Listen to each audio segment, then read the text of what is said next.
Updates చూద్దాం. శ్రీకాకుళం జిల్లాలో మహాశివరాత్రిని పురస్కరించుకొని శైవ క్షేత్రాలన్నీ శివనామ స్మరణతో మార్మోగుతున్నాయి. పల్లె పట్టణం తేడా లేకుండా శివాలయాలన్నీ భక్తులతో కిటకిటలాడుతున్నాయి.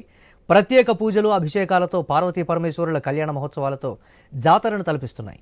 మహాశివరాత్రి సందర్భంగా శ్రీకాకుళం జిల్లా అప్పాపురం గ్రామంలో శివమాలలు వేసుకున్న భక్తులు ప్రత్యేక ఆకర్షణగా నిలిచారు. మహాశివరాత్రి సందర్భంగా సాయంత్రం 5 నుంచి రేపు ఉదయం 6 గంటల వరకు ప్రత్యేక భజనలు చేస్తామని చెప్తున్నారు శివభక్తులు. మహాశివరాత్రికి 10 రోజుల ముందు శివమాల వేసుకొని 11 రోజులు నిష్టగా స్వామివారికి పూజలు చేసి శివరాత్రి అమావాస్య పోయిన తర్వాత శివమాలను తీయడం ఈ గ్రామంలో ఆనవాయితీగా వస్తుందని చెప్తున్న శివభక్తులతో మరిన్ని వివరాలు శ్రీకాకుళం ఐ న్యూస్ ప్రతినిధి రాము అందిస్తారు. సందర్భంగా శ్రీకాకుళం జిల్లా వ్యాప్తంగా శైవ క్షేత్రాలు పూర్తిగా భక్తులతో రద్దీగా మారేవి. ముఖ్యంగా చూసుకుంటే శివరాత్రి ఉదయం ఏకోజాము నుండి అర్ధరాత్రి వరకు కూడా ప్రత్యేక పూజలు, అభిషేకాలు, క్షీరాభిషేకాలు అయితే ఆ శివనామ స్వరాలతో ఆ లింగాలకి అభిషేకాలు చేస్తున్న పరిస్థితి. అయితే ముఖ్యంగా చూసుకుంటే ఈ శివరాత్రి సందర్భంగా శివమాలలు కూడా ప్రత్యేక ఆకర్షణగా నిలుస్తున్నవి. శివమాలలకు సంబంధించి 11 రోజులు శివరాత్రి ముందు మాల ధరించి శివరాత్రి పోయిన నెక్స్ట్ రోజు అమావాస్య పోయిన తర్వాత ఆ మాల తీయడం అనేది జరుగుతుందని ఇక్కడ గ్రామస్తులు చెప్తున్నారు.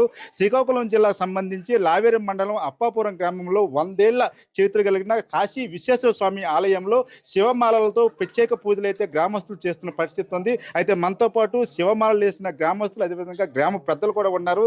వాళ్ళతో మాట్లాడి ఆలయంతో విశిష్టత ఏమిటి, శివమాల తలక ముఖ్య ఉద్దేశం ఏమిటో తెలుసుకునే ప్రయత్నం చేద్దాం. సార్, నవరాత్రి సందర్భంగా మీ గ్రామంలో ఈ శివమాలలు వేసి ప్రత్యేక పూజలు చేయడం చాలా చాలా చక్కగా ఉంది.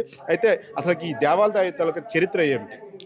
ఈ దేవాలయం నిర్మాణం గావించి 100 సంవత్సరాలు చరిత్ర కలిగినటువంటి దేవాలయం. చుట్టుపక్కల గ్రామాల్లో ఒక లావేరులో తప్ప మిగతా గ్రామాల్లో ఎక్కడా కూడా అప్పుడు శివాలయాలు లేవు. మా గ్రామంలో ఉండేది. అయితే మా గ్రామంలో ఉన్నటువంటి శివాలయానికి చుట్టుపక్కల గ్రామాల్లో ఉన్న ప్రజలకి చాలా నమ్మకం ఎక్కువ. మరి పూర్వకాలం నుంచి మాకు నా వయసు ఇప్పుడు 66 సంవత్సరాలు. నాకు జ్ఞాపకం తెలిసిన దగ్గర నుంచి మా తాతలు, తండ్రులు కూడా మహాశివరాత్రి రోజున కార్తీక మాసం 4 రోజులు కూడా చక్కటి కార్యక్రమాలు జరిపించి, సాంస్కృతిక కార్యక్రమాలు కూడా జరిపించి ఒక ఆనవాయితీగా విశిష్టత ఈ ఆలయానికి ఉంది. అయితే 85లో పూర్వం చాలా చిన్న దేవాలయం ఉండేది. ఈ శివలింగం కూడా కాశీ నుంచి తీసుకొచ్చారు మా పెద్దలు. అయితే 85లో మరి మా తండ్రులు, అంటే వాళ్ళు ఏముండొచ్చు, మా పెద్దలు వాళ్ళు పాత దేవాలయాన్ని ఇచ్చేసి మళ్ళీ కొత్తగా దేవాలయాన్ని నిర్మించి మళ్ళీ శివలింగాన్ని పునఃప్రతిష్ఠ గావించి యజ్ఞయాగాదులు, క్రతువులు జరిపించి అన్నదాన సంతర్పణ గావించి ఇచ్చేశారు. అప్పటి నుంచి మరి మాకు తెలిసి ప్రతి కార్తీక మాసం మరియు శివరాత్రి రోజున ఈ యజ్ఞయాగాదులు, క్రతువులు, కళ్యాణ మహోత్సవాలు జరుగుతుంటాయి. నిత్యం ధూపదీప నైవేద్యాలు ఎలాగా జరుగుతూ ఉంటాయి. కానీ విశిష్టంగా కార్తీక మాసంలోన మరియు శివరాత్రి రోజున విశిష్ట కార్యక్రమాలు జరుగుతూ ఉంటాయి. మరి మా యూత్ కూడాను ఈ శివమాలలు ధరించి 2-3 సంవత్సరాల నుంచి శివమాలలు ధరించి మరింత భక్తి శ్రద్ధలతో ఈ కార్యక్రమాలని సక్రమంగా నిర్వర్తిస్తూ ఉన్నారు.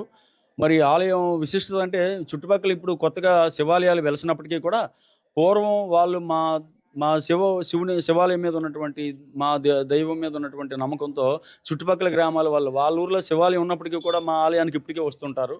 అంటే పూర్వం నుంచి వాళ్ళకున్న నమ్మకం. వాళ్ళ ఊర్లో శివాలయాలు ఇప్పుడు కొత్తగా వెలిసినప్పటికీ మా శివాలయానికి ప్రత్యేకించి వస్తూ ఉంటారు. కార్తీక మాసంలో శివరాత్రి రోజున వస్తూ ఉంటారు. ఇది మా ఆలయం తాలూకా విశిష్టత. అంటే మనం చూసుకుంటే ఈ ఏదైతే ఈ అప్పాపురంలో ఉన్న 100 ఏళ్ల చరిత్ర కలిగిన ఈ శివాలయం సంబంధించి శివమాలలు వేసిన స్వాములు కూడా మనతో పాటు ఉన్నారు. వాళ్ళతో కూడా మాట్లాడదాం. స్వామి, చెప్పండి, మీ శివమాల ఎన్ని రోజులు వేస్తారు? అసలుకి శివమాల తాలూకా ముఖ్య ఉద్దేశం ఏంటి? మేము శివమాల అనేది 11 రోజులు ధరించడం అనేది జరిగింది స్వామి. 11 రోజులు శివరాత్రి తర్వాత అన్నదాన కార్యక్రమం అన్నీ అయిన తర్వాత ఈ మాలాధారణ అనేది శ్రీముఖలింగం వెళ్ళి అక్కడ మాలాధారణ విరమించడం జరుగుతుంది స్వామి. ఈ శివమాలను కూడా మేము 3 సంవత్సరాల నుంచి ధరించడం అనేది జరుగుతుంది స్వామి. ఎందుకంటే మా ఆలయం కూడా 100 సంవత్సరాల చరిత్ర ఉన్న ఆలయం కాబట్టి మేము ఇంత ముందులాగే ఈ నెక్స్ట్ జనరేషన్ కూడా మమ్మల్ని చూసి ఈ కార్యక్రమాలు, ఇలాంటి కార్యక్రమాలన్నీ బాగా చేయాలని చెప్పి మా గ్రామంలో ఉన్న యూత్ పెద్దవాళ్ళు కూడా ఈ శివరాత్రి కానివ్వండి, కార్తీక మాసం కానివ్వండి, మొత్తం ఈ కళ్యాణ మహోత్సవం కానీ, అన్నదాన కార్యక్రమాలు కానీ ఇవన్నీ కార్యక్రమాలన్నీ చేయడం జరుగుతుంది. ఈ శివమాల ధరించుకొని ఈరోజు మహాశివరాత్రి సందర్భంగా ఎలాంటి పూజలు చేస్తారు? ఎన్ని గంటల నుంచి మీరు స్టార్ట్ చేస్తారు? మేము ఈరోజు 3 గంటలకి మేము రెగ్యులర్గా చేసుకునే పూజా కార్యక్రమం అంతా అయిన తర్వాత ప్రత్యేకంగా అభిషేకాలు చేసాము స్వామి, రుద్రాభిషేకాలు చేసాము.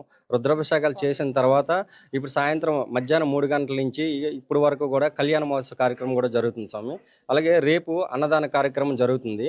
ఇప్పుడు కళ్యాణ మహోత్సవం తర్వాత స్వామివారి పార్వతీ పరమేశ్వర ఉత్సవమూర్తులు మా గ్రామ తిరువీధుల్లో ప్రతి వీధిలో కూడా గ్రామ తిరువీధుల్లో తిరువీధి మహోత్సవ కార్యక్రమం కూడా జరుగుతుంది స్వామి. అండ్ తదనంతరం కూడా స్వల్పాహారం అంటే అల్పాహారంలో కూడా కొంతమందికి ఇక్కడ కళ్యాణ మహోత్సవం పాల్గొన్న భక్తులకి అల్పాహారం కూడా ఏర్పాటు చేయడం జరిగింది స్వామి. ఇది మనం ఏదైతే చూసుకుంటే మహాశివరాత్రి సందర్భంగా పల్లె పట్టణం తేడా లేకుండా ప్రతి చోట కూడా ఓం నమశివాయ నామాలతో స్వరాలతో అయితే మారుమోగుతున్న పరిస్థితి ఉంది. మనం చూసుకుంటే ముఖ్యంగా ఈ శివమాల ధరించిన వారు ఈ శివమాల ధరించుకొని ఈ ప్రత్యేకమైన పూజలు ఈ మహాశివరాత్రి రోజు చేస్తారని చెప్తున్న పరిస్థితి కనిపిస్తుంది. స్టూడియో.